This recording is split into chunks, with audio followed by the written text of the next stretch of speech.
Apple өзінің презентациясын 7 қыркүйек күні көрсеткен болатын, енді соларға қысқаша тоқтала кетейік. Алдымен Apple компаниясы өзінің сағаттарын, яғни Apple Watch-тарын көрсеткен болатын. Олар 3-ке бөлінді.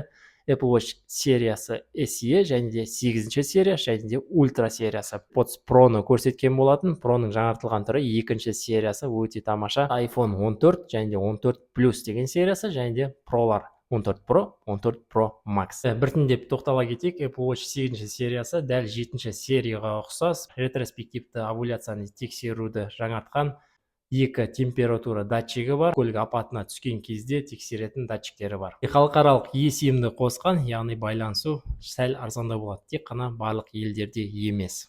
Watch 8-дің өзі бірнеше материалдардан жасалады, яғни алюминий, стальной дейді, темірден жасалады және Hermes сериясы.